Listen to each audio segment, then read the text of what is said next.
नंदी कैसे बने भगवान शिव के वाहन। फ्रेंड्स, इस पॉट में हम भगवान शिव और नंदी की कहानी शेयर कर रहे हैं। जब भी हम शिवालय जाते हैं तो देखते हैं कि शिवलिंग के पास माता पार्वती, कार्तिकेय और गणेश जी के साथ नंदी भी विराजमान है। हिंदू धर्म में नंदी भगवान शिव के निवास कैलाश के द्वारपाल हैं। साथ ही बैल के रूप में वे उनके वाहन भी हैं। उन्हें हर शिव मंदिर में भोले शंकर के साथ प्रतिष्ठित किया जाता है। संस्कृत में नंदी का अर्थ है प्रसन्नता या आनंद। नंदी को शक्ति, समर्थता और कर्मठता का प्रतीक माना जाता है। शैव परंपरा में नंदी को नंदीनाथ संप्रदाय का मुख्य गुरु भी माना जाता है। नंदी शिव के वाहन होने के साथ ही उनके साथी और उनके गणों में सर्वोच्च हैं। क्या आप जानते हैं कि नंदी का जन्म कैसे हुआ? उनके माता पिता कौन थे? कैसे नंदी शिव के परम प्रिय हो गए? कैसे नंदी भगवान शिव के वाहन बने? क्यों वे शिवलिंग के साथ विराजते हैं? आज हम आपको इस बारे में विस्तार से जानकारी देंगे। नंदी के जन्म के पीछे एक पौराणिक कथा प्रचलित है। पौराणिक कथा।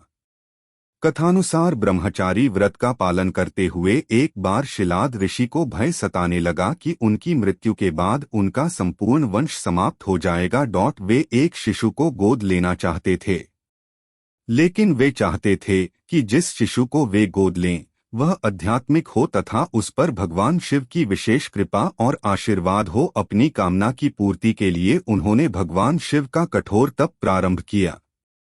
कई वर्षों तक वे तप में लीन रहे, जिससे प्रसन्न होकर भगवान शिव उनके समक्ष प्रकट हुए और उनसे वरदान मांगने को कहा। शिलाद ऋषि ने पुत्र प्राप्ति का वरदान मांगा। भगवान शिव शिलाद ऋषि को उनका मनचाहा वरदान देकर अंतर्ध्यान हो गए। भगवान शिव के अंतर्ध्यान होने के बाद शिलाद ऋषि ने जब अपनी आंखें खोली तो उनकी गोद में एक शिशु था। उस शिशु के चेहरे पर एक अलौकिक तेज था। शिलाद ऋषि ने उसका नाम नंदी रखा और उसका पालन पोषण करने लगे।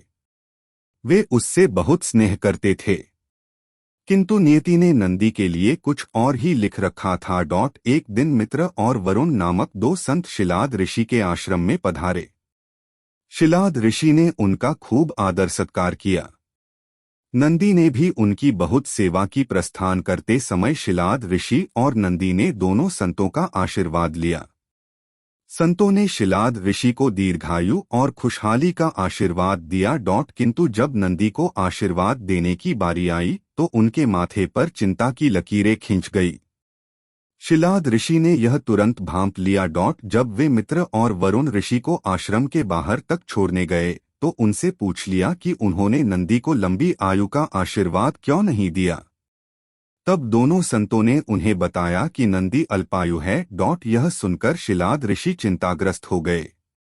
नंदी ने जब पिता को चिंतित देखा तो उसका कारण पूछा। शिलाद ऋषि ने नंदी को पूरी सच्चाई बता दी। पिता की बात सुन नंदी हंसने लगे। आश्चर्यचकित पिता ने जब कारण पूछा तो नंदी बोले, पिताश्री, आपने मुझे भगवान शिव की कृपा से प्राप्त किया है। जिन पर शिवजी की कृपा होती है उन्हें कोई संकट छू नहीं सकता। यह कहकर वे पिता का आशीर्वाद प्राप्त कर भगवान शिव की तपस्या करने वन चले गए और तप करने लगे। नंदी का तप इतना कठोर, ध्यान इतना प्रबल और आस्था इतनी मजबूत थी कि भगवान शिव को प्रकट होने में अधिक समय नहीं लगा। शिव ने प्रकट होकर नंदी से वरदान मांगने को कहा। नंदी के पूरी उम्र उनका सानिध्य मांग लिया। तब शिव ने उन्हें बैल का चेहरा प्रदान कर अपने वाहन के रूप में स्वीकार किया और अपने गणों में सर्वोच्च स्थान प्रदान किया। शिव ने आशीर्वाद से नंदी मृत्यु के भय से मुक्त होकर अजरमर हो गए। भगवान शिव ने गणों के अधिपति के रूप में नंदी का अभिषेक करवाया। इस तरह नंदी नंदीश्वर हो गए। भगवान शिव ने नंदी को वरदान दिया था कि जहां उनका निवास होगा वहां नंदी का भी निवास होगा। माना जाता है कि तब से शिव मंदिर में शिवलिंग के साथ नंदी की भी स्थापना की जाती है। नंदी पवित्रता, विवेक, बुद्धि और ज्ञान के प्रतीक हैं। उनका हर क्षण भगवान को समर्पित है।